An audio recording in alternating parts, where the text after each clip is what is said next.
Good evening, everyone. San Francisco, live audience, thanks for being here. Really appreciate it. LinkedIn Live, thanks for your attendance. Thanks for joining us.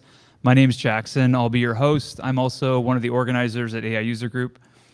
And let's get started. This is AI for Designers. A few announcements from me. Agenda for tonight. First, we'll hear from Kyle. Then we'll hear from Darya and Greg. Then we'll hear from Michael. At 8 o'clock, we'll do open mic announcements, so you guys can come up exactly where I'm standing, introduce yourself, and we'll do this for 5 minutes before we kick off networking. The live stream will also see you on LinkedIn. So we'll do that. At 8:05, we'll have some pizza, have some drinks, and get to know each other a little bit better. And doors close at 8:50. So that's that. What else? Call for speakers. We're always looking for talented speakers here. If you or anyone you know might be interested in presenting, we would love to have you present.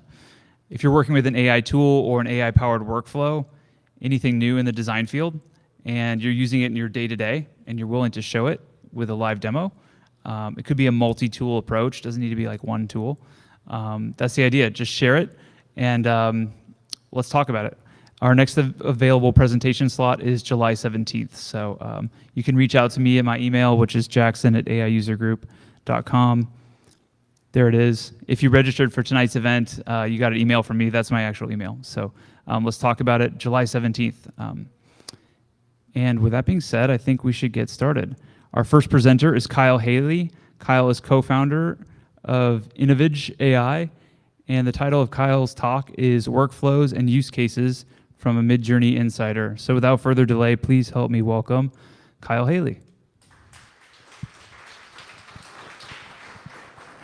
Good evening, everybody. I'm excited to be here. I'm obsessed with AI, and I think Midjourney is amazing. So I'm going to concentrate on one thing since we only have 20 minutes, and that's going to be what things that we could do in version 3 that you can't really do now.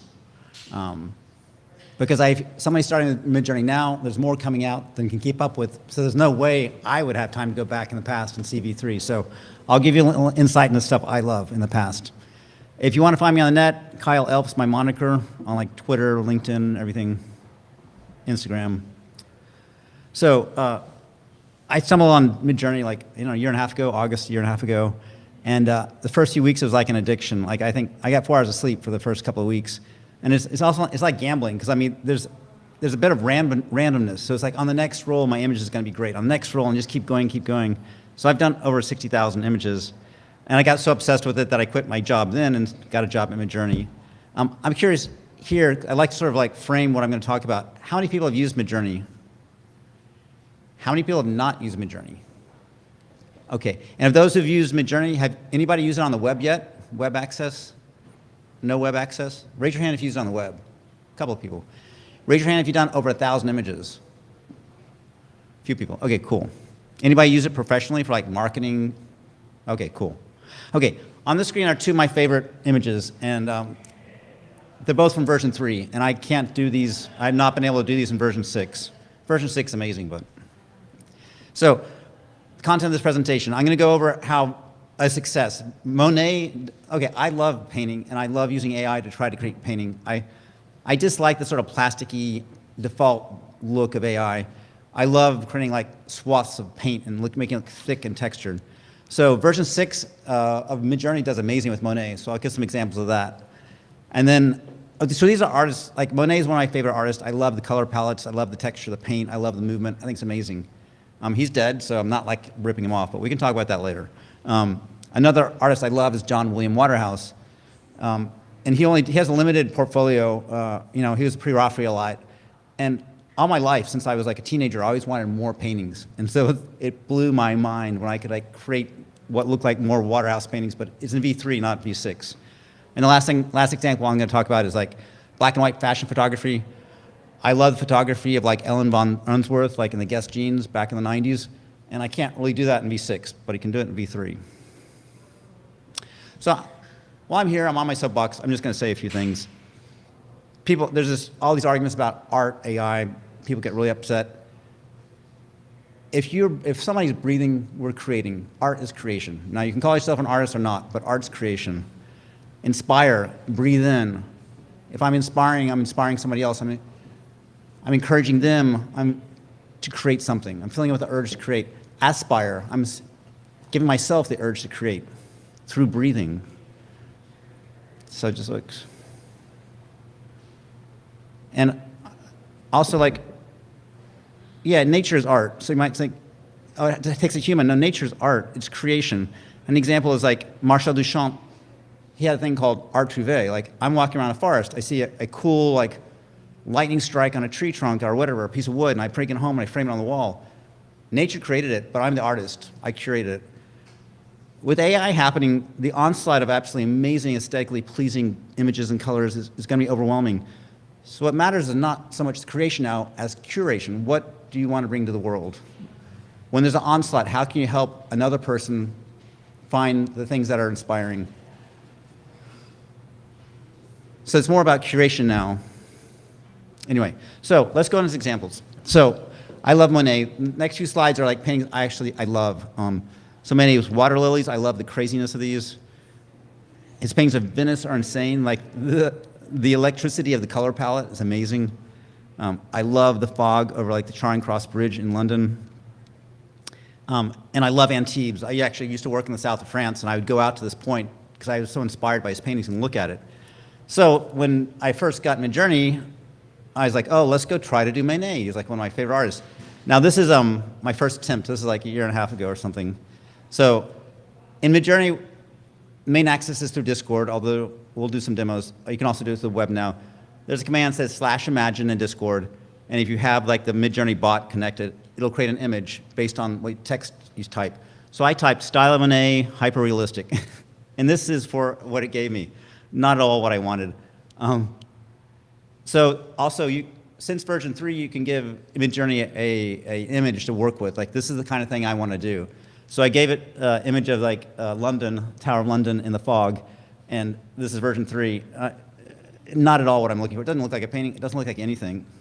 So oh, here, I gave it Antibes, and it looks like some sort of naive school of painting. Anyway, it's nothing at all what I wanted. And here's the prompt. Painting a view of Antibes from the Plateau of Notre Dame by Claude Monet. And then I gave it a link to the painting. I had some success using other things. Like, there's another artist named Joaquim Sorolla. So instead of saying Monet, I said Sorolla. I started to get what I wanted, so just manipulating it in other ways. But let's jump to V6. V6 blows my mind. So V6 also has, every version has new commands. So since V3, we could give it what we call a seed image. I want to make an image like this seed image. In version 6, there's a thing called style ref or --f ref. And it says, I can give it an image I like, do it like this image, but the references, do it in this style. So like if I have really thick paint, an impasto, whatever, do it in that style, do it with this color palette. So here I've given it the image on the left as the seed image on the right as the style, and then there's also image weight, which means the default image weight. So if I take a seed image, it's like default weight is 1. But if I really, really want to go towards that, looking like that image, I can give it up to 2. 2 is the maximum. And I don't know about you, but so the two little photos are the images I worked with, and then Midjourney created the one in the middle. So let's just go try it in Midjourney. But I think it's absolutely amazing.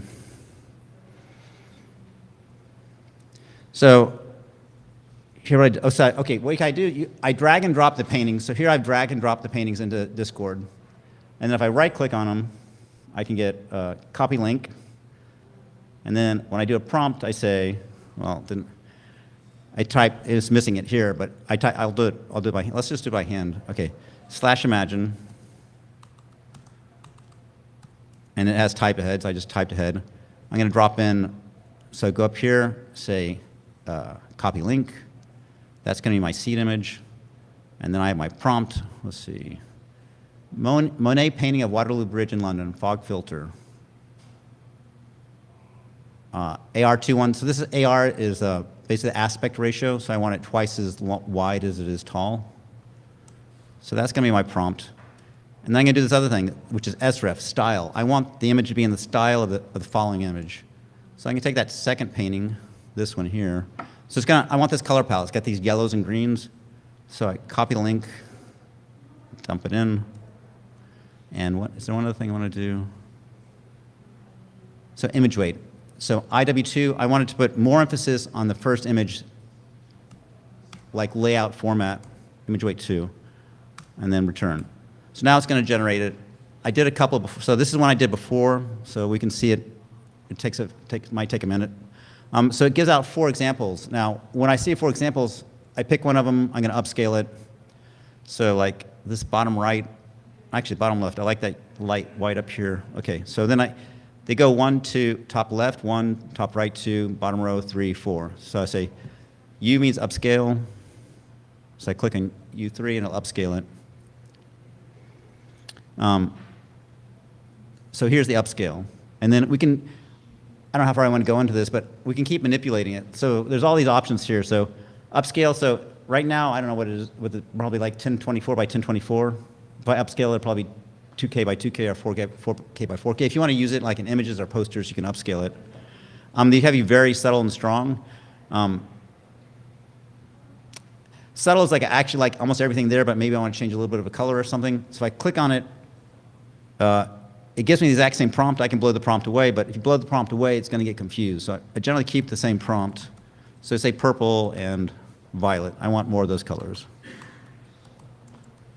And then hit submit. So that's very subtle. Very strong, you can actually change the contents, like maybe get rid of the bridge or something like that. Region's sort of cool. Maybe I want a bigger sun. So here I'm going to drag my cursor over the sun. I can go down to the prompt and say big orange sun. I wonder how many of you have seen like the painting that got the name Impressionism was a orange sunrise over, I think it was the Thames. So I'm going to say big red orange, sort of harking back to the beginning of Impressionism. Zoom out. You can zoom out, which is cool. Okay, let's see what's going on down here. So here's the one we just generated together. Wow, I love this stuff. It blows away version 3. Okay, version 6, amazing. So now I'm going to jump into version 3. What can we do in version 3 that we can't do in version 6? Okay. So here's this artist, John William Waterhouse, another one of my favorites. I think he's like 20 major paintings, and I always wanted more. So this is probably his most famous painting. It might look familiar. So that's the kind of style I want to create. And this is what I ended up creating, which I think is amazing. It's version 3.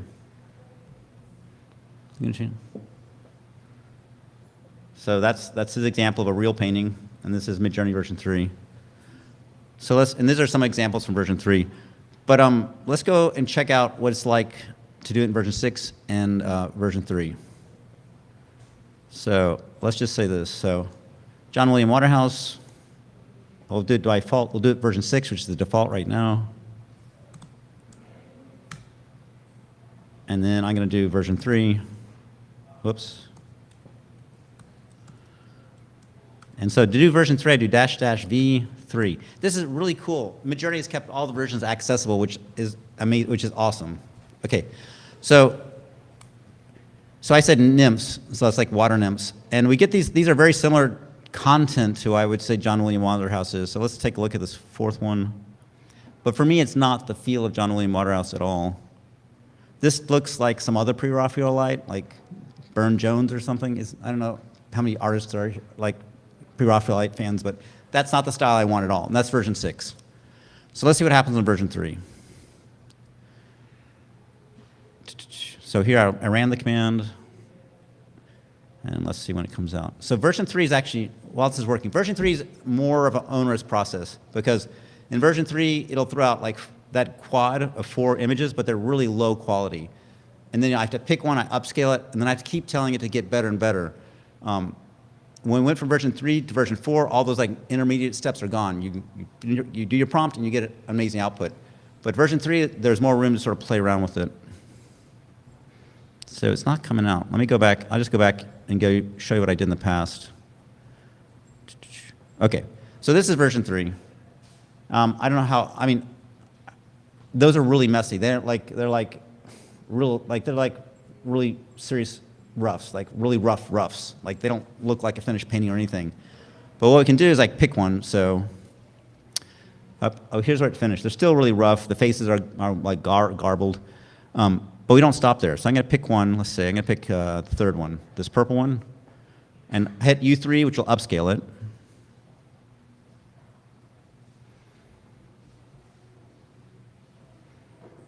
That should be faster than this.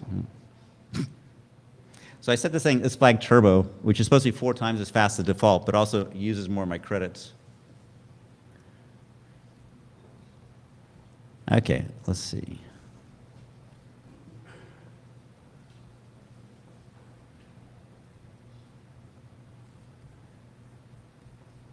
That's the problem with demos. Okay, I'm going to let that crank, and then we'll go back into the PowerPoint, and we'll come back. Okay, so John William Waterhouse, I think, is way better in version 3. And the other thing I love in version 3 is black and white photos. So I was a huge fan of like Ellen von Unsworth, but a couple other black and white photographers from the 90s I loved. That style I can't do in version 6. So here's some examples from the Guest campaign. I used to have the big books, they're amazing. So this is like Claudia Schiffer. I love that photo. So I want to create that image, I want to create that feeling. So here's what I did in version 3, and I did have a blog on how to do it. This is how you did it back when version 3 was live. Now that it's not live anymore, it's a little bit different, but we can step through it. So the idea, I'll step through it here and we'll go through and do it live. But on the left, I run through a default prompt in version 3, and I get these sort of cartoony kind of naive images, the quad. I pick one of them, and when it blows it up, and when it upscales it, it gets a little bit better, but still like a real rough, like charcoal sketch. It doesn't look like a photo. So then what we do is it's called remaster. So what I have on the left is I have my upscale, and then I hit, on the bottom of that choice, there's a thing called remaster. When I click that, in version 6 it's different. If you hit remaster, it'll actually just go ahead and remaster. It won't let you do anything. But in version 3, you hit remaster, you could go in and change the prompt. And when I change the prompt, I can add a thing called test P, and we can still do that now, and that's what we'll do. So test P takes that sort of really look like a charcoal sketch and makes it much more of a photo. So on the bottom right, there are 2 much more photo-like. Oops. And then we can upscale those and get even more photo-like. So let's just step through that. Let's see how we're doing. Okay, so here's the purple one that I blew up, and it looks like sort of so John Williams Waterhouse paint and oil. This looks like a watercolor rough sketch. So what I'm going to do is say make variations, and it gives me the prompt. This is the prompt I gave it. And what I'm going to do is add that magic flag, test P. And test P, I think it was called testing photographic quality or something back in version 3. But it'll take this and it'll make it actually more like a John Williams oil paint. So I added the test P, and let's go back and we'll do the black and white example. So here, and what I'm going to do, I'm going to mix some people. So I'm going to say black and white fashion photo. Editorial is a good one if you want to get that crisp sort of like Vogue kind of style of photos. And I say mix of Emma Watson, Ana de Armas, Cara Delevingne, and then I add the word latex, which is going to give it a bit of like edginess to it. So kick that off, and we're going to do version. Okay, let's do it in version 6. Version 6 will get out this high quality stuff, but it's too polished. It's not what I want. I want sort of like gritty 90s fashion photos. Let's go back to Waterhouse. How are we doing here? It's still cranking away. Okay, so this is version 6. Now these are really polished, but this is not 90s fashion photography. Not what I wanted. They're cool, but I want a little bit more grittiness. So that's what I'm going to use version 3 for. So I'll do the same prompt.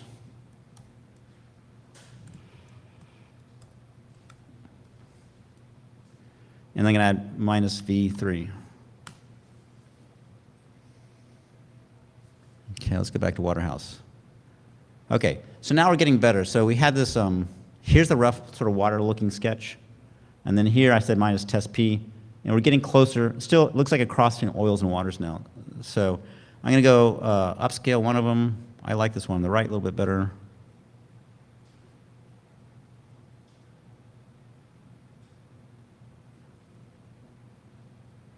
Let's see how we're doing this. Okay, I'm going to let those crank out. There's one other thing I want to demo. So I'll come let those crank, and then the final thing I want to demo before we have questions is this thing I think is really cool. So this is a long prompt, but I'm just throwing it out as an example and we can play with it. I have two parts. So the top is like what I want the content to be. So I say a nymph in roses, like a nymph in a rose garden or something. And what I have behind it is sort of like a bouillabaisse or like a vegetable stock.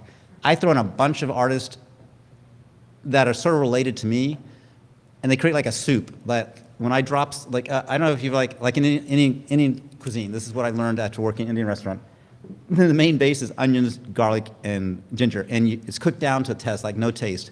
But when I drop a little bit of spice in it, that spice just blossoms. So for me, this is like that base, has not much flavor, like just gobbledygook, a bunch of artists. But when I have that as a base and I throw in what I want, then I get these cool things out of it. So let's just try messing around with that. Whoops. So I'm just going to take this whole thing, and then we can play with it. Copy. And let's open up a new channel.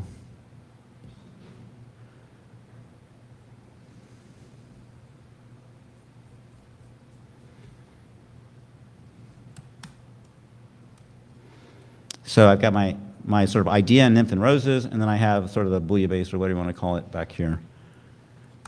Let's do it. Okay, I'm going to do it in version 6 and version 3.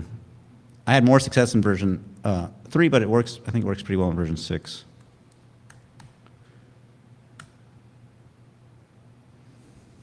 Okay, the black and white photography made it a step farther. Okay, so this is what it looks like in version 3 before I do anything. I mean, basically sort of crap. I mean, like this is all mangled and that's mangled. But what we're going to iterate. So I'm going to pick one of them. None of them are that interesting. I'm going to pick the first one. It's most straightforward. So U1 is going to upscale it.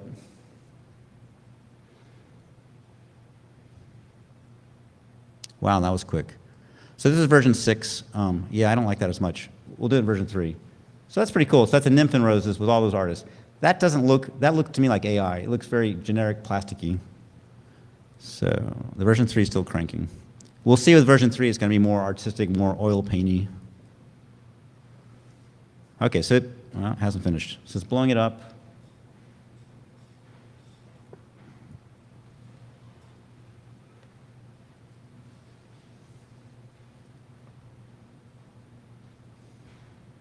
These still aren't cranking. It looks to me like they put V3 on slower machines. They have a huge pool of machines, and certain machines get certain kind of jobs. I think V3 got put off on the sideline, but it still works. So that's all that matters.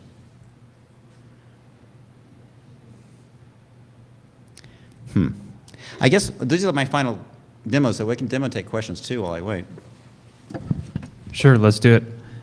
Q&A. Let's give some questions for Kyle. Anyone care to ask a question? Amazing.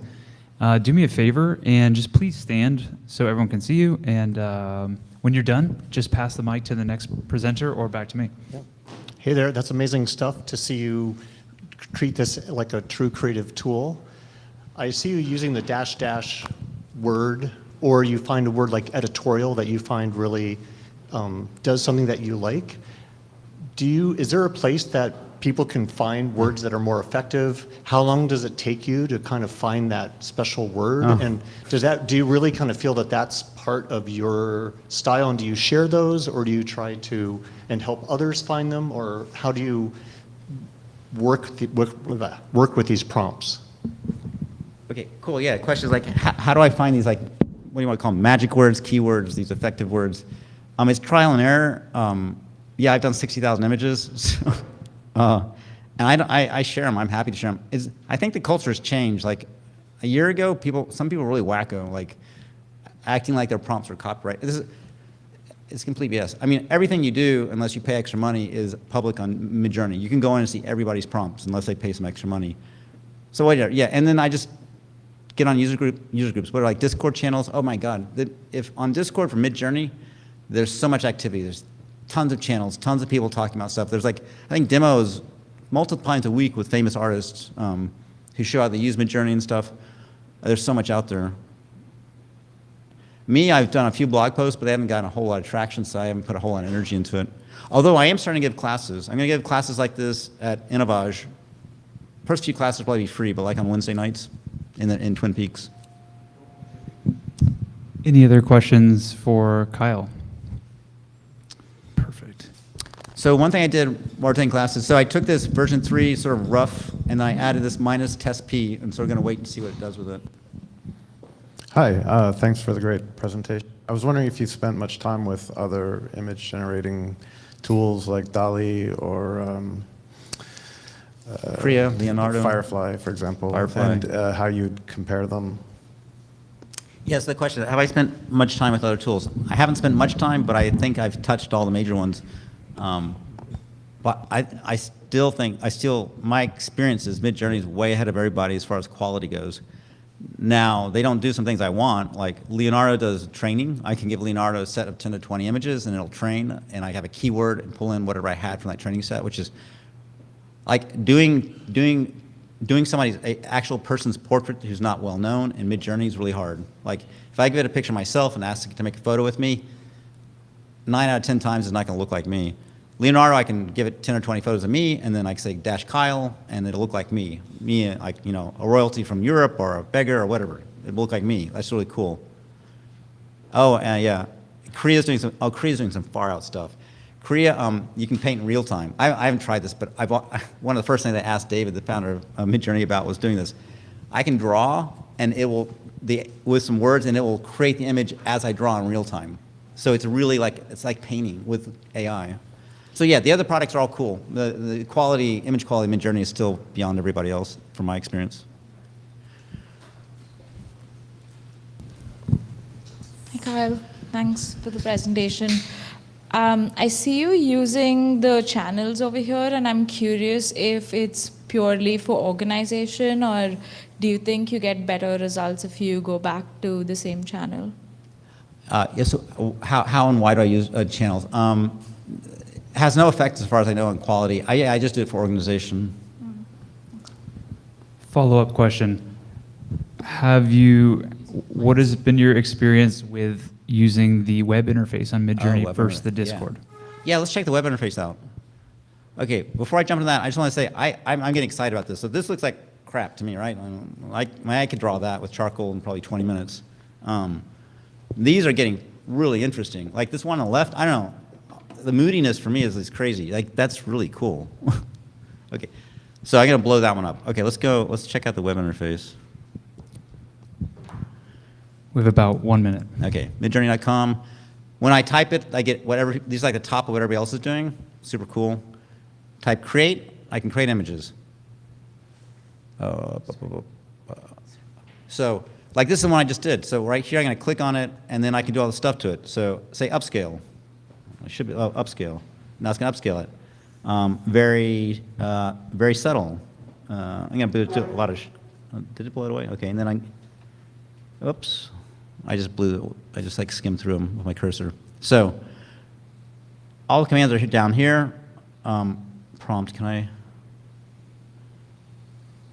They keep changing this, but yeah, it's pretty cool. An overall impression for your workflow. Are you, given this is a new interface? The thing, I've gotten used to Discord. I had trouble getting on Discord. Is my 14-year-old son helped me get on Discord. But now that I'm on it, I tend to use it all the time, just for Midjourney and talking to my son. The web interface, I don't use it really, except I do love browsing. Like so, here I'm browsing my history, and some of the stuff's like super cool. Oh here, let me exit. I can like search for like Monet, and the guys that do the UI are amazing. Those guys, so I typed in Monet, and now it's going to filter all my prompts to Monet, and I'm going to go back in history. So I've been doing this for a year and a half, over 60,000 images, and I just dropped back 63 weeks ago in a few seconds. I mean, that's amazing. Super impressive. Kyle, thank you so much. There's a guy named Ben and Chin, are amazing UI guys at Midjourney. Thank you for showing us this. Really appreciate the presentation. So awesome. Thanks very much. Let's give Kyle a round of applause.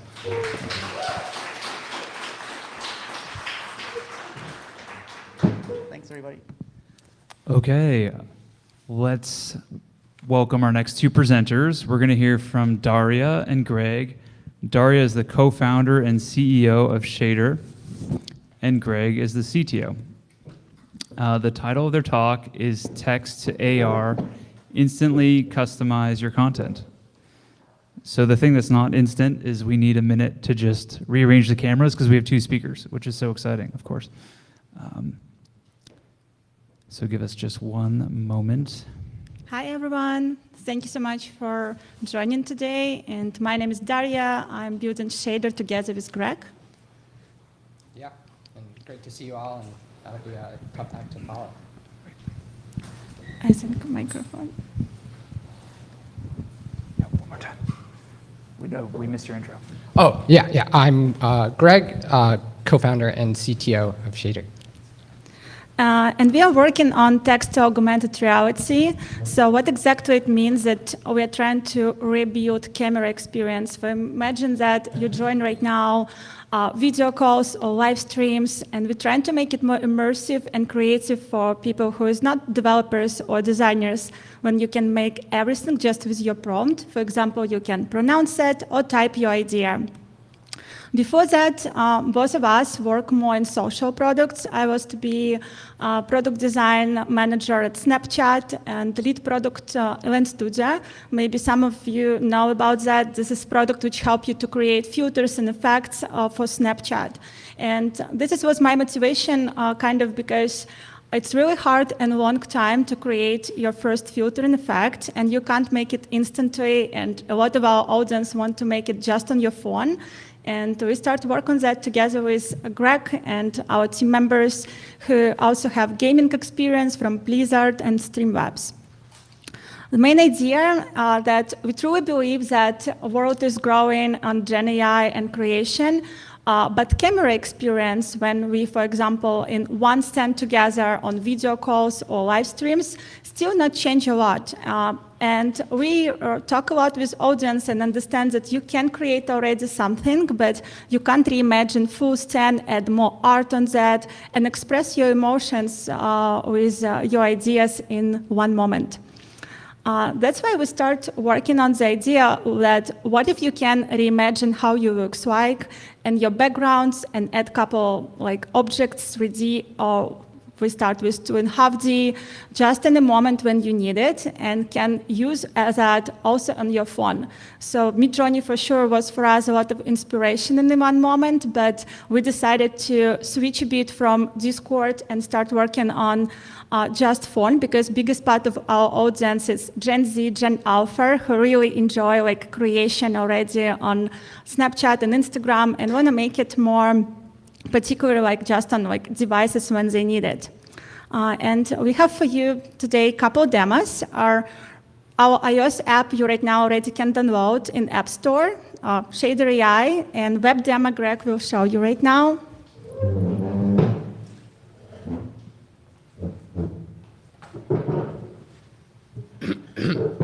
Awesome. So let's see if it works. Cool. Yeah, so right now this is just something we put together fairly recently left Instagram, so early stage, but pretty cool. So right now you see on the left side is the real-time feed. On the right side is this prompt-based, oh, sorry. Cool, I missed all the training. Yeah, so on the right side is me reimagined, so folks in the audience can see. Zeus, he was like a storm god from Greece, a lot of overlap with other Bronze Age entities. And yeah, we have some advanced controls. We definitely want to make this more comfortable for designers and other types of artists to use, so it's not just a bunch of knobs and stuff. But as you can see, I can crank it up, the frame rate goes down, but we get some cool effect. So this is Zeus. We could do like, let's say, a silicon-based intelligence on the moon Titan as Saturn rises. So as many of you know, silicon's pretty similar to carbon, but the way it might respirate, it produces a lot of solids, so Titan would be a more apt place for it to live. But yeah, as you can see, quickly changes. We could do a bunch of stuff. You can download it. Start recording, you can re-upload it, but yeah, curious, anybody in the audience have a quick prompt they want to give me, or theme we could explore? Monet, we could try Monet, yeah, in the style, or we'll just do like Monet, water lilies. I'm not a nearly as gifted with prompts, so we'll probably get a bunch of weird stuff. But what'd you say? Oh, it auto-corrected. How embarrassing. Yeah, so you gotta cut some water lilies. We could crank it up, slow it down. We'll get some stuff. Yeah, but early stages, we're definitely gonna add support, so you could use stylized in the author you want. Yeah, lots to come. Cool.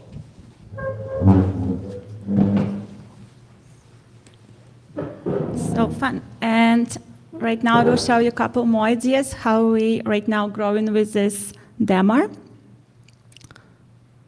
Big one. So basically when we start test our first prototypes and ideas with audience, we really early figured out that they prefer really short prompts and want to communicate with our AI more in a way that make me, give me, change that. That's why right now we explore the idea that you can just use microphone, not just type, but pronounce it and immediately have your results already. And for designers, it's also really, I think, complex and challenging question how we can make it more immersive in the camera and not overwhelmed with interface in the phone. Plus, we also trying to work on the idea that not everyone want to reimagine how they looks like. Some people prefer just communicate with each other with AI and create something like modify my background or express emotions that I like this presentation or it's so boring. And everything that you can change and show absolutely different, depends on your favorite colors, style, and how you can express it for our AI.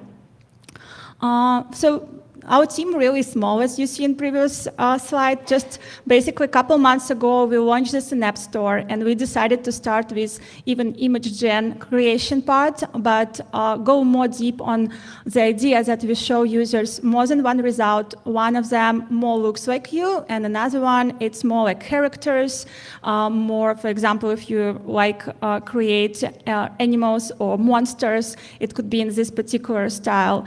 And we start growing because users prefer record short videos with our filter masks, share them on social media, but also the idea of image creation for sure right now working more like avatar creation and the idea that after that you can move it in a new environment. And we definitely early start to understand that iOS app, it's a good start, but people want to use it somewhere else. Like they want to implement it on video calls or streams. And this demo on web, our previous model, started also a bit viral on Discord and in a couple publics on Twitter. And we decided to move direction on web creation as well. So users also inspire us every day. They use shader not just for front camera experience. Sometimes it's option to reimagine just world environment, upload your photos, images, or something what you already create, for example, on Midjourney, but still reimagine with new style instantly on your phone. And we decided that where should be like new direction for shader, because for sure we want to grow around art community. And last like couple weeks ago, we started to explore the idea to add also option to draw inside of the app. Now we basically tested with our first users, but main magic that it works also just on mobile. It's really easy. You can draw on like whiteboard, but we for sure want to move it most of all on camera creation in the moment when you take a selfie or you want to something reimagine in real time. And another idea which makes me right now so excited, we decided also collaborate with real artists who partially we find people from our community on Discord. For example, Mitya, he's live in New York, and this is like not AI art, it's real art, but he's a person who agreed to give us a couple of his art pieces. It's not a lot, it's basically around 15 work what we analyze with our AI. And after that, create his camera. And now I can take a selfie or take a look like how it works world and see immediately everything on his particular style. Basically, like, yeah, it works with any photos or images what you can upload. And for us, it's inspiration to give the idea for creators also to share revenue. And if your filter, in fact, will be like popular in our product, it could help us to grow. But also, first of all, we want to collaborate with people who was like first who create this art. We're working right now more people who want to try with us this vision. We're working with people who is like collaborative more in NFT space, but also interesting to find folks who just work in different styles. It could be doodles or something more colorful. Products start to be so social. It's also something direction which we're trying to find right now way how to add it, because people love to learn from each other. Sometimes we're not sure what we want to create, but if we take a look what our friends create or how looks our library and our profile, if it could be more public, we thought that it could be awesome idea to make our product more social and communicative between each other. And messenger part, this is also in our like right now roadmap to build. We explore the vision that for sure real-time camera, like streaming or option to like connect with each other together in one scene makes sense. But some users want to use shader to express emotions, basically build like kind of new language of communication and make it like more short type of answer. For example, if you want to like before you use GIFs, and now with shader you can constantly create like short video in one moment with your prompt on top of your already existent like style. Now we focus on the idea that basically Discord, it's our favorite place where like our audience right now spend time, and we're really excited about the idea to build on top of Discord like mini apps, what right now this platform gives opportunity. So we focus on this vision, how to integrate like in our first server in Shader AI, this idea that we can stream and also create, make art together on one moment. Plus, we also think really innovative with our pro version, like our business model right now, it's free app, and if you invite your friends, you can have more credits with them, you can create more and more art together with us, and basically help us right now to grow constantly. When we take a look on this market, maybe because also like our experience, our team experience, it's gaming, social, and video creation. We kind of like trying to right now work with all these markets and find a way where is our best product market fit. Because when we start, we thought that main audience, it's video creators, but now we saw a lot of potential on gamers and on people who is more focused on social aspect on this product. I hope my today presentation with Greg was inspiring for you. We start this startup like not more than like a year ago, and already this year was nominated on Best Consumer App by AWE conference. Now it's actually going like voting. So if you want to support us, scan code. We're really excited because last year we just present for this conference vision and idea, and now we have already 25,000 users, which kind of really fun to have when you don't have a big budget for inspire them. And also, yeah, thank you for watching. Join our Discord. Really appreciate like comments, feedback on this stage. It's best what we can have in this moment. Thank you so much, Darya and Greg.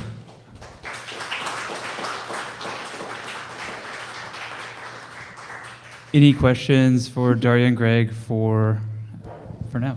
And if you can, please stand so we can see you.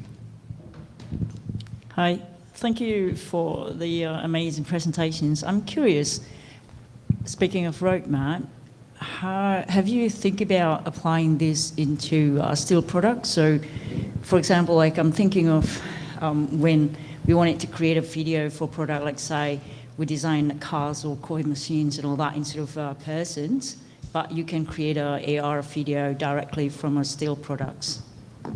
Yeah, absolutely. So you're saying basically taking a still image and creating. Like 3D image, let's say I have my product in front of me, and then I wanted to create an AR-based video of like a 3D product or hardware in front of me. Yeah, certainly. I think that's part of our foundations is just providing people access to these tools. You know, they're coming out like at a rapid speed, so kind of our credence is like, let's give it to actual artists. Let's enable them to use these products. And there's really great like 2D to 3D mesh models coming out. And yeah, basically every use case you described. Any other questions from the audience? Thanks very much. If you guys can just help me pass this mic, please. Thank you. Thanks for the presentation. I was just curious, what's going on behind the scenes with this tool? Are you using, I'm assuming you're not doing this on device. Are you using OpenAI's API or some other service? Yeah, so this one right here is using a couple different models. It's using a very rapid, like, it's doing 6 inference steps, but we could crank it down to 1. So it's like a fast version of Stable Diffusion. Then we have this ControlNet adapter, which is helping it fit the image, and then one other kind of nuanced thing. So yeah, most of our models are open source. We're not using anything from OpenAI currently. We do plan to add, as Darya mentioned, an interactive component. So you may use like Whisper from OpenAI, and we'll like talk to it. It will actually generate the prompt that will generate the best image. So making it very interactive. It'll tune these settings automatically. But yeah, right now it's just a couple different models and adapters. And we basically collaborate also with computer vision engineers, researchers, explore the idea to build our own model. And what you saw right now, like with this example with AI art by on top of like real artists, it's probably the like topic what we right now more and more want to research to help it to make it like more immersive and realistic. I'm actually distantly related to Bernie Sanders. It actually works also with Two Faces. If I join. Yeah. Makes me laugh. Cool. Any other questions? Right. Hi, thank you so much for the amazing presentation. I have a question mostly around AI. So there's so much innovation right now happening, and there's so many products who are coming and building, features on top of their existing products. Where do you see the vision of social media going? Like, what do you think is going to happen in the next 5 years or 10 years? Like, how do you think the filters are going to develop into, or do you think there are going to be like maybe real avatars which people are going to be integrating with their personality or something like that? Like, where do you think you will be in the next 10 years or something like that? Thank you. Yeah, I definitely want to hear Darya's opinion. I picked up the mic because, yeah, I just came from Instagram and kind of see like the devolution of social media and kind of like a push more towards like, entertainment and just like real old school consumption.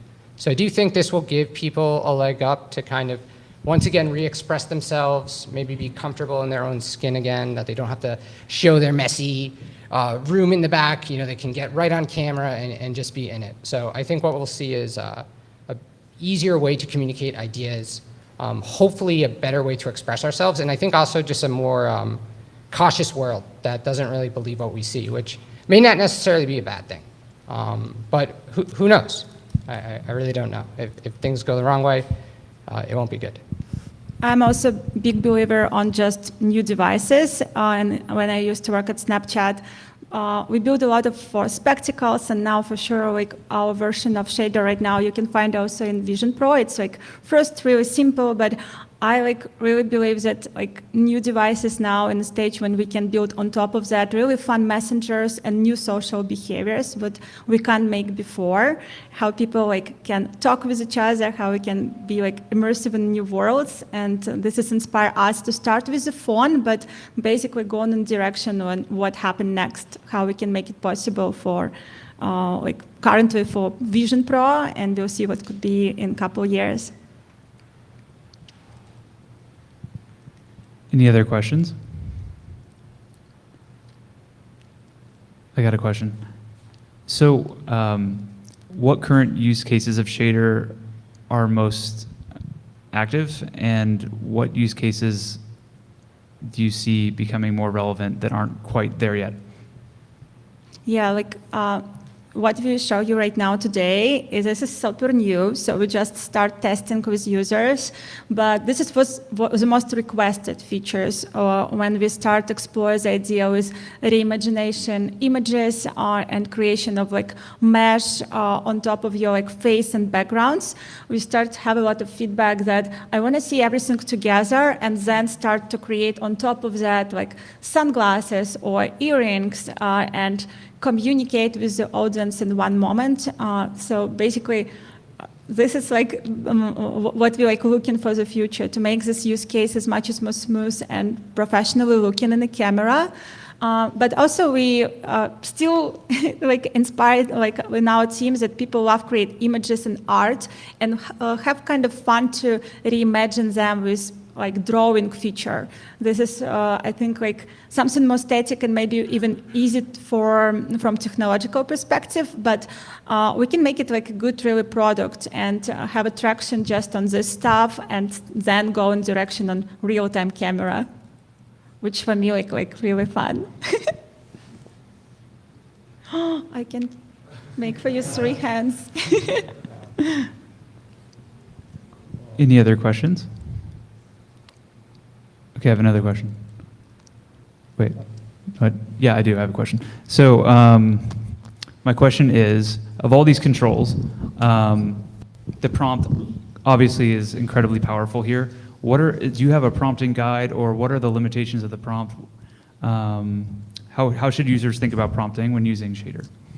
Yeah, so I think at least a partial goal of ours is to really make it easy.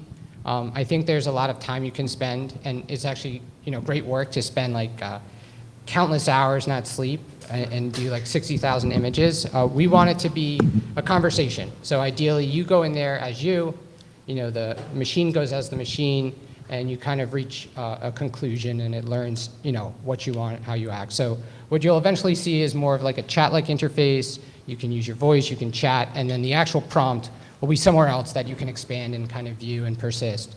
But that's kind of the intention, is make it more conversation, make it more like hot or colder getting to there than having to get really refined. And I think that's what our users want. Yeah, and iOS app you can find also templates. So this was like probably like I think like really good design idea to make for users first prompts and ideas just from our team. And for sure, like we collaborate with prompt engineers and basically create a lot of stuff just by our team, but want to find more people who like really go deep on that and want to work with us to create like best visions for users as well. Okay, let's take the next question. Hi, this will be a simple question, and maybe you answered it, but when you had Bernie up there, it was constantly regenerating, removing. He would have short sleeves, long sleeves, different shirt, different tie, on and on and on. Can you get it to a place where you want to keep it, and then that's what's being utilized to have any kind of interaction or conversation instead of it constantly generating? Yeah, precisely. And the way I was tuning it was partially impacting that, but we have multiple different models for consistency versus doing stuff more on the client, like on your device specifically, and using things more traditional like masks. But also a feature I was trying to show, but we're in Safari and right now it only works in Chrome, is you can actually download the video and then re-upload it, and then you can add, make it more consistent, interpolate the image, so you can continuously iterate. We're also thinking about having a third screen which has like a 5-second delay, which will be much more polished. So you can get a real-time feedback, and then you can get like this kind of more polished version, which should be consistent and look real. But again, we're not trying to build like a deep fake company, so I think there will always be some artistic and kind of a random component. Hi, thank you for your presentation. I was wondering if it's possible to do the opposite of what your app is doing.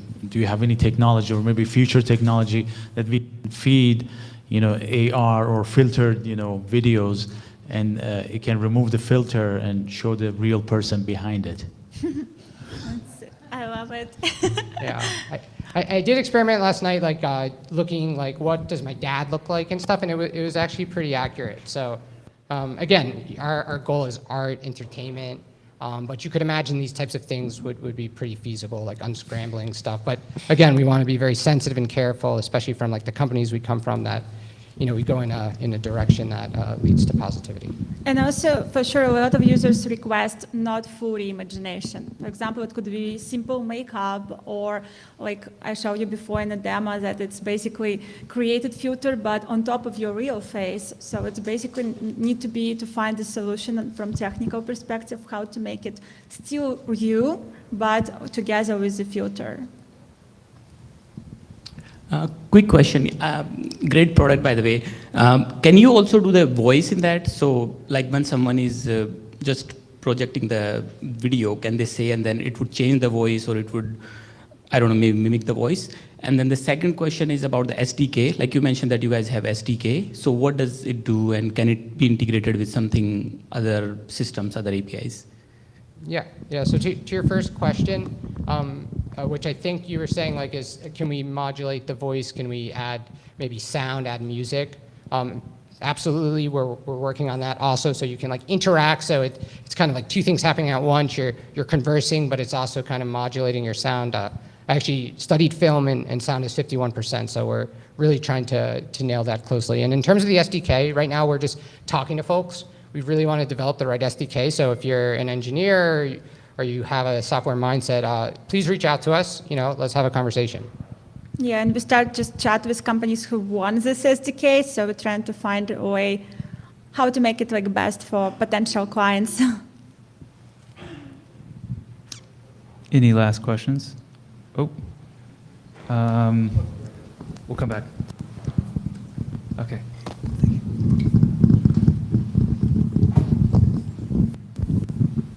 Thank you. Thank you for the great presentation. I was wondering, do you use any filters on your product, like mixing the result of the AI and the original video? Yeah, so this current demo is just pure AI generated on the server, but we have other variants where we do composites. So maybe we do a mask, we do a background, we find elements that are interesting to the machine, and then animate a little light blinking and stuff. So really giving like a feeling of motion without necessarily making a very like disruptive, distinct experience. Do you have another model that's choosing what the mask should be? Like which pixels come from the original one and which pixels come from the AI, or blend? Yeah, so our chief scientist, who's currently getting his PhD in computer vision, helped put together a pipeline. He actually also has some published papers with his own model that better supports the ears, because that's kind of an open problem right now. So yes, and then we bring the face back to the client, and actually cool enough, we then put the mesh on it using all of using all the GPU on the client. So we're able to put the mask, we're able to change the background, so there's a lot of interaction between client and server. Very interesting, thank you.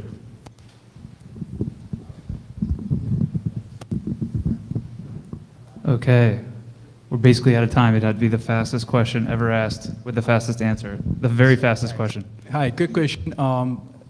Can you talk a little about what does the design and research space look like in your company? Like, does the innovation start from the AI model, and then you think back that, okay, how this is, the design that we want, or is it the design and which leads to the research, AI research? I'll let Darya speak to you, and I know it has to be super quick, but personally, this is very important to me. I think design is the hardest job, and I think what will differentiate us is actually starting with the design and actually working with designers, which is why we're here. We want to work with designers because a lot of these tools right now are a bunch of cool capabilities, but we want it to be something that humans want to use. So I think it needs to start with the design, absolutely. And yeah, probably because I started this company as product designer, and really early in our team joined Alejandro, also from Snapchat and Blizzard. He's here today. So we all the time make a lot of user interviews and communicate with each other, and trying to be so close with engineering team to grab for you guys our vision, but understand how it's possible to make. Okay, let's give Darya and Greg a round of applause. Amazing everyone. presentation. Thank you. And they will be around for networking, so let's chat them up further with more questions at 8:05. Okay, very excited to welcome our last speaker for the evening. We are going to hear from Michael Tanzillo. Michael is head of 3D tech artists at Adobe. And the title of Michael's talk is Crafting AI Masterpieces with Adobe Firefly, a guide to structure reference and 3D. So, without further delay, let's hear from Michael Tanzillo. Hi, everybody. I made that title extra long to give myself an extra second to set up here. All right, cool. Well, welcome, everybody. I'm very excited and proud to be here today. So today, the shorter version of the title of this is going to be 3D and AI. So basically, when you think about creating things in a 3D software, you're thinking about creating incredible possibility. You can create any world, any character, anything you could possibly imagine. And we've been doing this for years. This is the teaser trailer for the software package I work on at Adobe. We've worked on pretty much every film that you've seen, every game, and it's incredible to be able to have some technology that helps you create incredible things. But it's really hard. It's super complex, like crazy complex. It takes years to master. It's really prohibitive for most creatives to really kind of wrap their head around and get to the level where you're able to create the things that you want. In steps Gen AI. It's super easy, right? Text to prompt, beautiful image. Lots of companies are doing it now. It's incredible. But you have very limited control over this. You, as a creative person, I find myself so frustrated with the slot machine pull of this. Here's, and if for those that can't read it, it's an AI prompt of salmon in the river, and that's exactly what it is. And so for me, as a creative individual, the idea of just using text prompts to generate the images that I'm trying to create in my creative solution, it doesn't work for me. I'm a very visual person. I've always have been. And so today we're going to talk about how we can combine the idea of some very simple 3D workflows. You're not going to have to know everything about 3D, but you're going to be able to use some simple things, drag and drop technology, sliding things around in space to compose an image, to compose the Gen AI image that you want. So that's what we're going to get into today. All right, so hi, I'm Michael. I've been a 3D artist for a really long time. I'm 109 years old. No, I was a 3D artist for over 13 years at a place called Blue Sky Studios. We did Ice Age movies, Rio, Ferdinand, Peanuts, a whole bunch of different things. The last film I worked on before I left was called Nimona. It was just up for an Academy Award this year. It was the film that Disney tried very hard to not get released, and they closed down my whole studio just for that. And but it got released, and it's awesome, and you should check it out on Netflix. This is not a promo for that, but that's just my thing. Since that company was shut down, I joined Adobe 3.5 years ago. I'm currently the head of 3D tech artists there. And in my time there, I've learned that 3D is not just about entertainment anymore, video games or that kind of thing.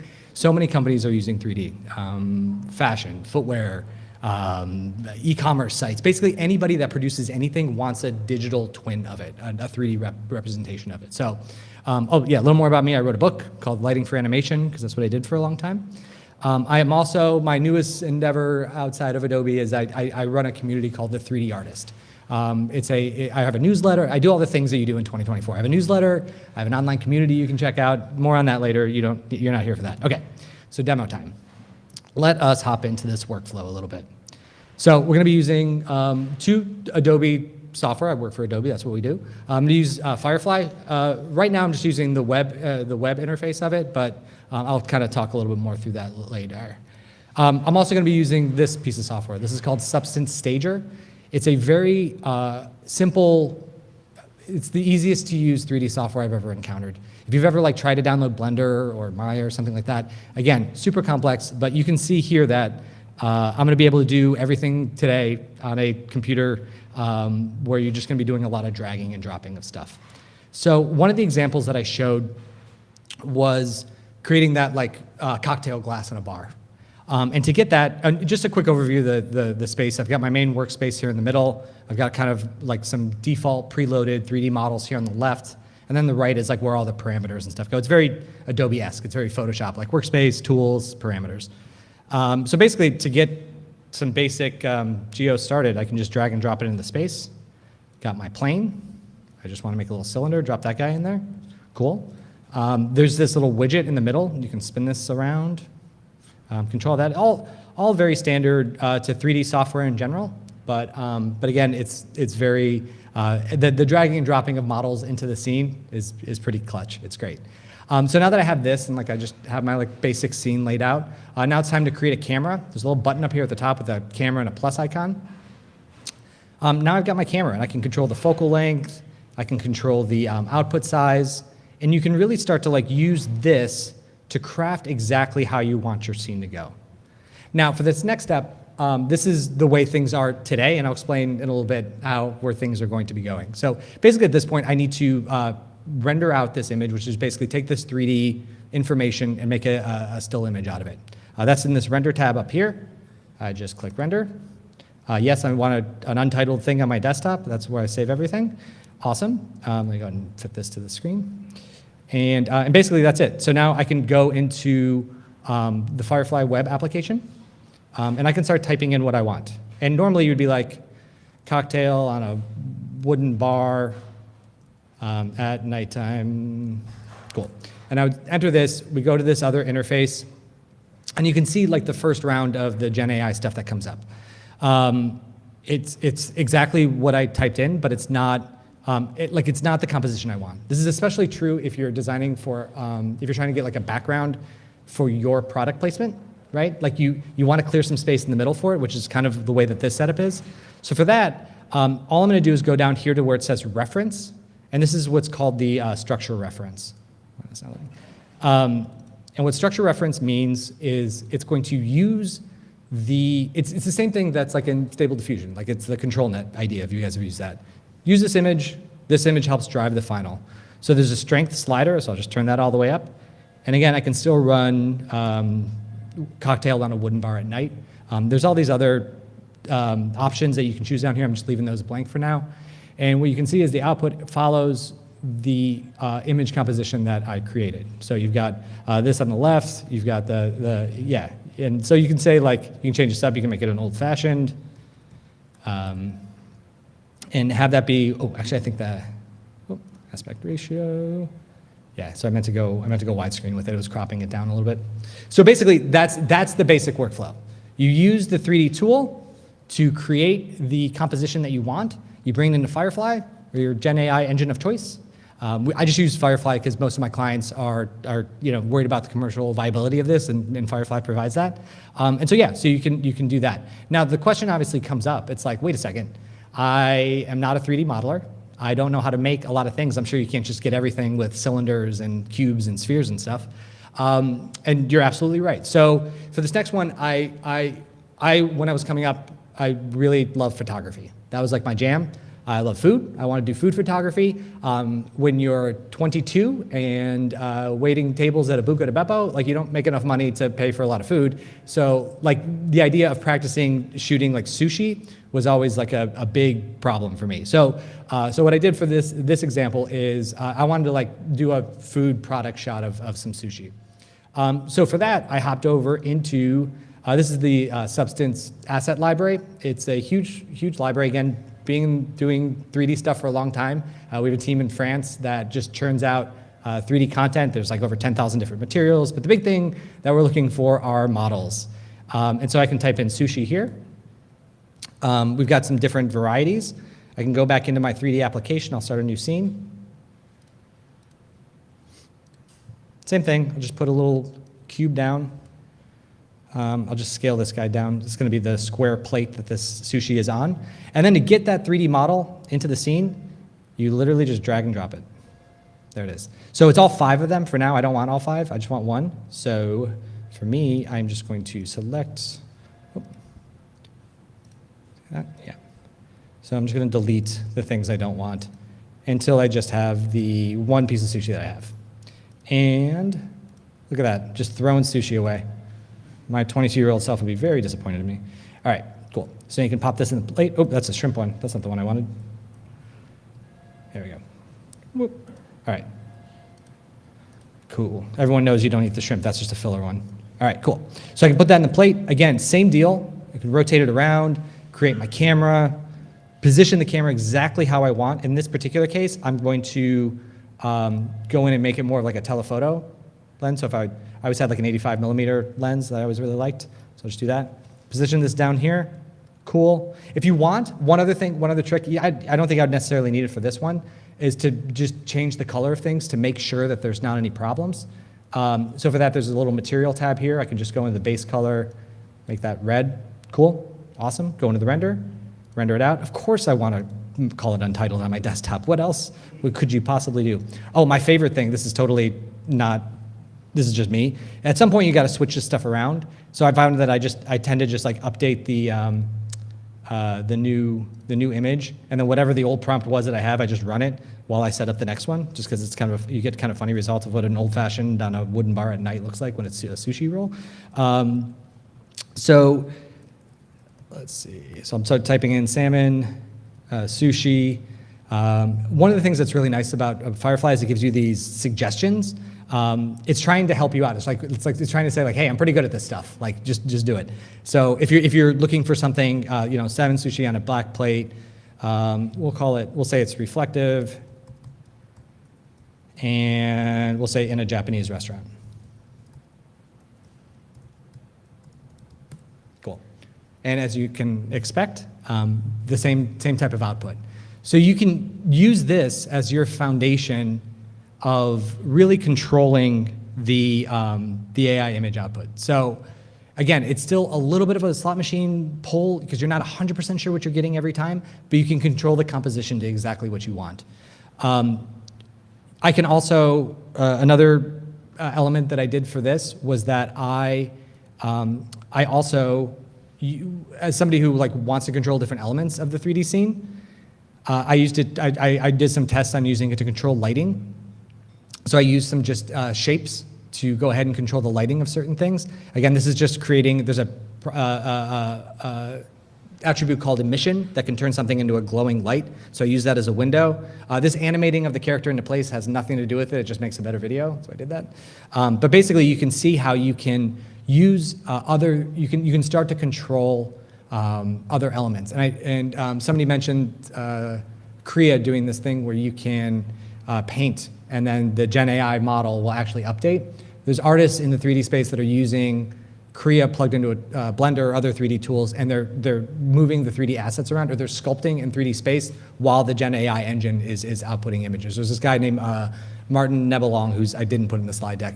Yeah, you're nodding your head. Fantastic artist. Really love that guy. He is doing just that, and it's kind of the way that I genuinely think kind of the future of 3D workflows is going to go, is that it's going to be this combination of generative AI as the image output of a 3D input. Because right now, like I said, the complexity comes in that the renderers and the things that you create are magnificent. They're beautiful. They're works of art in themselves, but you have to tell it everything that you want. You have to say how many shadow rays you want, and you have to say how big certain things are, and you have to give every attribute to it. Where Gen AI engine, you can feed in what you need, and it can kind of you can feed in some basic stuff, and it can help you fill in the blanks. Now, a very real use case that happened to me this week on this, and this is something else that I didn't anticipate showing you all today, but this came up, and this is my new talking point for this. So, real world example. On our team, I have an incredible artist named Chino Lei. He turned the 3D model of this handbag into what you see on the right. Beautiful, it's awesome. We wanted to use it in the splash screen when you load up Stager. So I was going to take that on, and I was really excited because I had a great idea. Stager, I've always thought of as being my virtual photo studio, right? So I want to be okay, cool, I want to put this bag in a photo studio. So I went to that same asset library. You can go back, sorry. I saw someone taking a picture, no, you're good. I wanted to put this in a photo studio. So like I said, normally, and just to caveat this, normally this would take me a a week to a week and a half to like do everything in 3D, like lay it all out, put the bag in the thing, get my assets in place, put the right plastic and the glass and the whatever. It's like, it's awesome. It's my favorite thing in the world to do, but it's time consuming. In this case, I went to the asset library. I found a bunch of photo studio stuff. I placed it around in the scene. I had my 3D handbag there in the middle. I simply just turned that off, used this to generate my, my different photo studios, and I came up with this one. I really like this one. I brought this back in a Stager. In Stager, there's a function where you can integrate 3D models into photographic backplates, and you can do it with Firefly too. We now have that built in. And so I put this, and I was like, I'm really excited about this. I think this is a great idea. Photo Studio, Gen AI, we're showing off all of the features that we're doing at Adobe. And they were like, no, thank you. But I was able to get to this no in about 15 minutes. It took me almost no time at all. So my talking point that I want to end on is you can use this workflow to get to the answer of no really, really quickly. I would have been so frustrated if I spent a week and a half on something and sent it over and they're like, no, that's not really what we want. We meant to tell you that we wanted something much more colorful. And I was like, okay, that would have been really helpful a week and a half ago. But after 15 minutes, like, what do I care? I'll just do it again. And so we iterated a bunch more times. We were able to go through the inevitable creative designer client back and forth. We were able to get through that much faster and get to the final product. So get to know as fast as you possibly can using Adobe Firefly. That's never going to be the slogan. So that'll be that. Okay, I think I can open it up for some questions. Oh, last slide. This is me. You can find me on all the socials at Michael Tanzillo, QR code. I don't know if maybe I should have waited to do that, but I'll leave that hanging up there. Excellent. Well, awesome. Thank you, Michael. Let's kick off Q&A, and just a reminder, if you can please stand so we can see you. Sure. And when you're done, just go ahead and pass the mic to me or the next person, even better. Great presentation, thank you.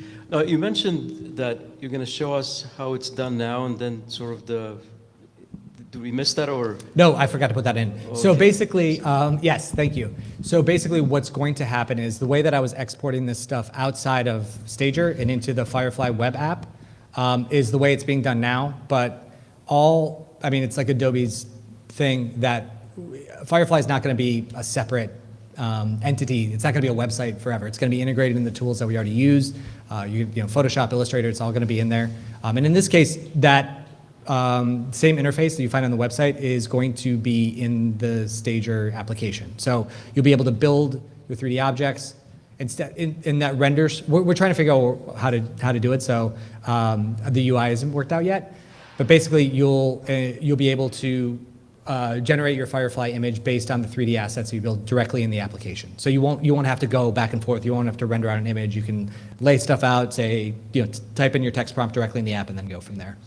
And that's going to be the first step in that. I'm not the software engineer, so I never say dates on these things because I don't want to paint anybody in a corner, but it's not that far away. Hey, Michael. I have a two-part question. So can you control the composition using prompts? Like in Firefly in general? Like, can you say put this in the upper left-hand corner? Yeah.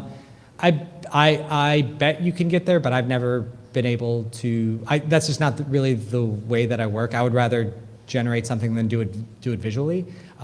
So there are ways of doing it through the text prompt and kind of like driving things, but for me, I would much rather use the structure reference either to sketch something out by hand or do something in 3D to lay it out that way. It just seems less chance for error to communicate that visually. Okay. Well, I was trying to get to, like, at what point do you decide I'm going to do this 3D versus, like, let Gen AI take care of it? Oh, it's basically if I have something in my head that I know I want it to look this way, which is most of the time because I am stubborn. That I always do it in 3D because even though it like feels intimidating and it feels like this huge barrier, it's easier than drawing. Like at no point did I do anything today other than click a mouse and drag and drop. Like I didn't have to do anything that my kids couldn't do. So that's really the benefit of it is it's easier than drawing, and it's more predictable than text prompting. Cool. Thank you. Next question. Let's pass the mic just to the back here if we can. Thank you. Hey, what is the front-end tech that you're using for the canvas? Because it's pretty impressive. The front-end tech for what? For the canvas. Oh, for the the actual like interface to the 3D stuff. Yeah. Yeah, that's the Substance Stager app. So the question Okay. was, what am I using for the front end canvas? I forgot to do that for the other question so far. Looking into the camera. Yeah, it's called Substance 3D Stager. So it's a it's a very simple, straightforward. It's generally used for product renders. So like that handbag. Imagine like that was your soda can or the shoe that you designed, or you can bring it in there and do marketing images. You can do internal design reviews by just rendering those out as still images. But it wasn't designed specifically for this purpose. It's designed for more traditional 3D stuff, but we're just using it in this workflow now, or I am. Thank you. Yeah, you're welcome. Next question for Michael. Actually, let's pass it to the back. Thanks very much. Has there been any exploration for using a real-world environment with like Legos or clay where you could do the 3D setup, like with your hands rather than dragging, and then do everything else?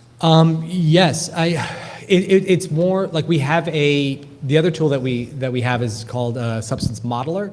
It's a modeling application that's clay-like, so you can sculpt, and one of the big benefits is that you can use it in VR. So you can put a VR headset on. It works right now with Oculus Quest, and we're working on other platforms. You put your Quest on, you've got your controls in your hand, and you can actually like physically sculpt out the space and put the positions around that way. It's bananas. Like, again, for years, modeling was like moving your mouse around a little bit and like clicking and dragging and polygons and very technical. And the first time I tried it, I put my headset on, and I was expecting the model to be like right here, and I couldn't figure out, and it was like behind me. It was like and you can finally use like big arm motions and big gestures to do sculpting the way it was meant to be done, as opposed to, like hurting your neck with little mouse clicks. So, cool. Great presentation, thank you. I get how you use the initial image to prompt the render, but can you actually kind of work the other way as well and bring in a prompt image to influence not only the 3D final render product, I guess? Yeah, for sure. I can.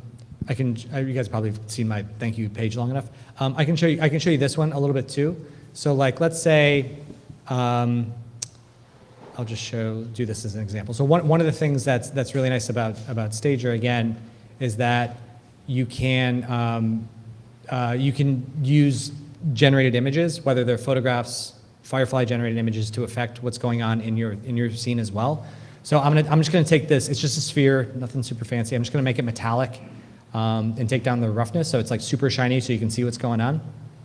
And basically, I'm gonna make a camera. I've got a photograph, and this is not a Firefly generated one, but imagine it is. And actually, in the beta version of Stager, which I don't have open at the moment because I generally don't demo with beta stuff because I'm always afraid it's going to crash. But basically, what you can do is you can text prompt a Firefly generated image that automatically gets dropped into the background, and I'll show you what that looks like. Yeah. So this is just a JPEG. Thank you. That I'm going to drop in here. So dropping in the background, awesome. Just turn off the grid. And so what I'm gonna do is there's this magical match image button that when you click it, it actually uses Adobe, before Firefly, Adobe's old machine learning application that I feel like doesn't get into the credit it deserves because Firefly took over, but it's still awesome. And basically what it does is it reads the image, sets the aspect ratio of the render to the background. It creates lights in the scene to match the lighting in the scene, and it also matches the camera's perspective. So again, it's not using metadata or anything. It's just using what's going on visually in the scene. And then when you click the image and I turn on the ray tracer, you can see that now the reflections of the image are in the sphere, and so the scene is now influencing the 3D object. So you can work backwards. So if you have a 3D object and you want your Firefly environment to influence it, you can definitely do that. Does that answer the question a little bit? Yeah, that's pretty much what I was thinking. Yeah. Okay, cool. Thank you. Next question for Michael.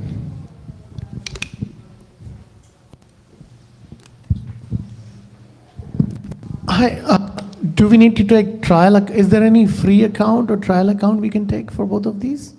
Well, Firefly's wide open. Anyone can go to the website and use that.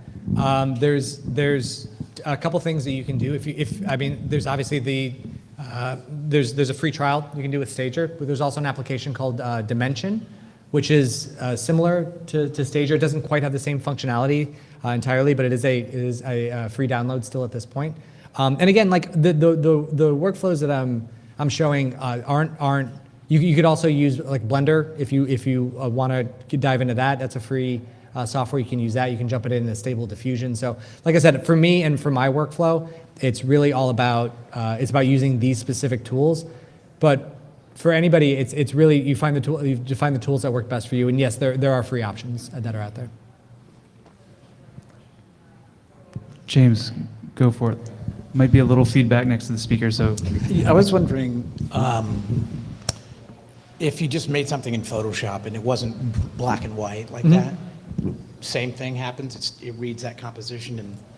Yeah. So yes, it'll if you can hand draw, you can do something in Photoshop. Like if I just made those shapes of the glass and the table out of just like squares in Photoshop, it would do the same thing as well.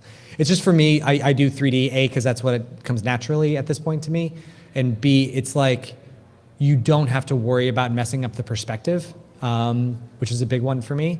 Like I like to be able to put things down, think about it in terms of focal length of a lens, and then everything will fall into place really well. Because that's something else about Gen AI images that I've discovered without kind of guiding them.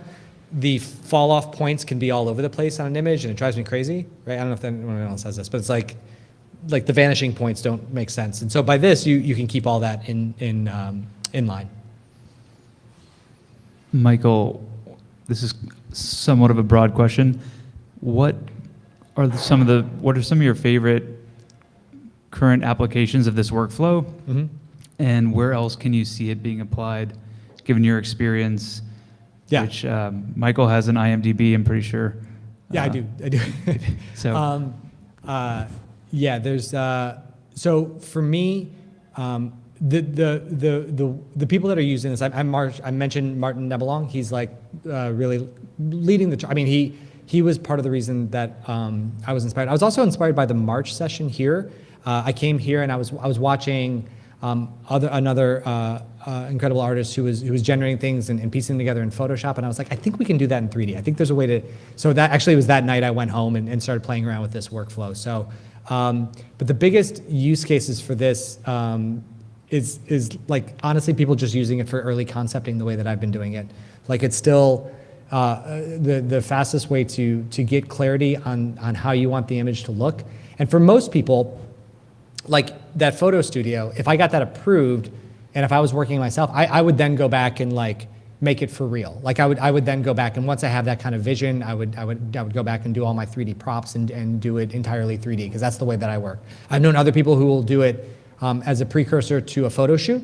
So they'll set it up and be like, okay, is this how you want your product photographed? Like where the thing is in the middle here and this is over here, and they say yes, and they get pre-approval on that.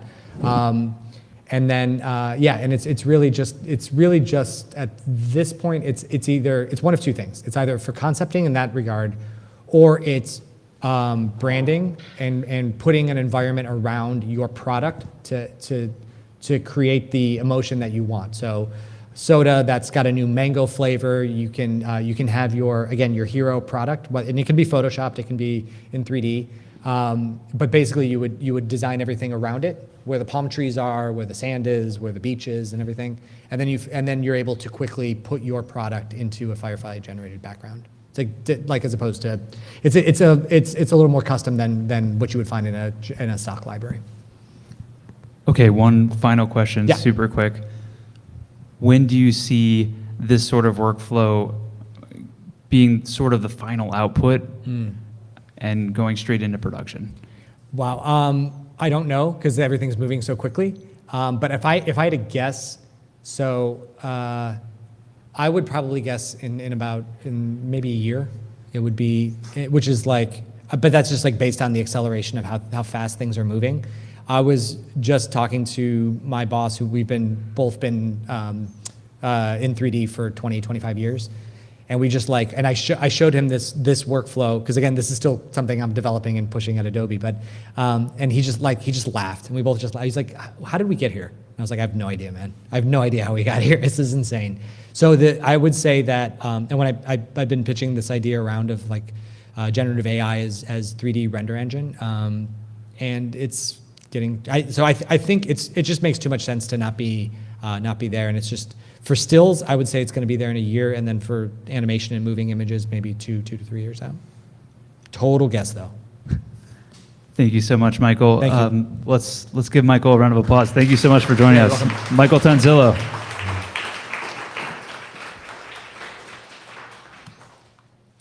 Okay, a few announcements from me.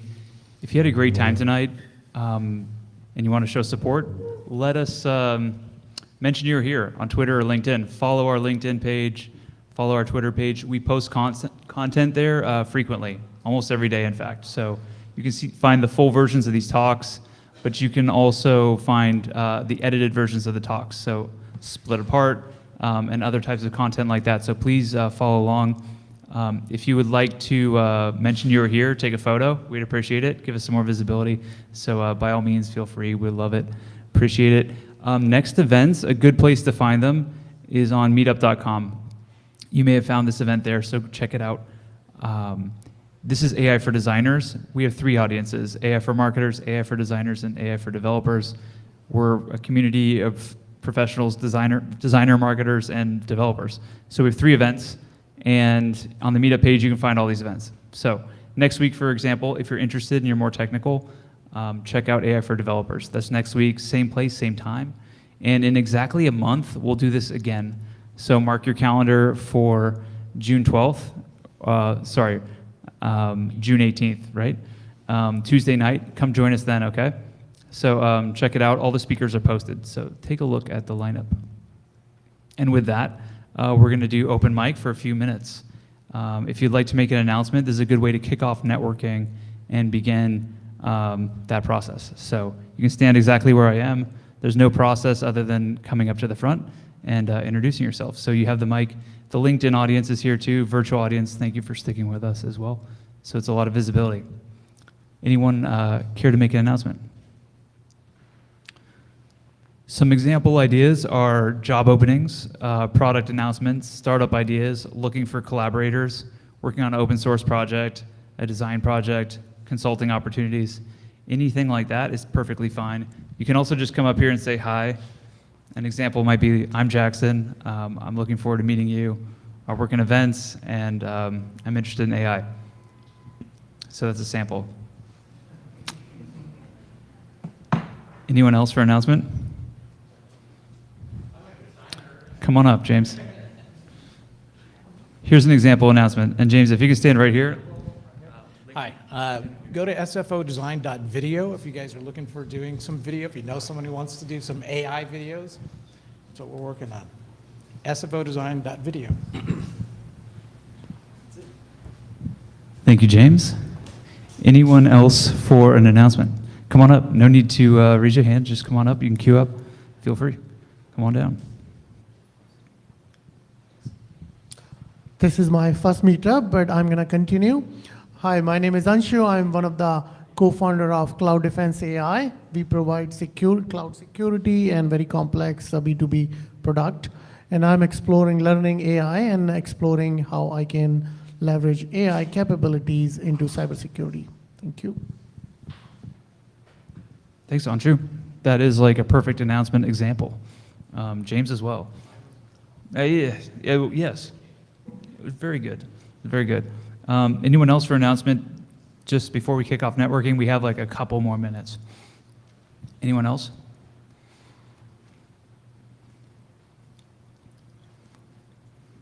Pizza's not here yet, so just so you know. Okay, the pizza's here.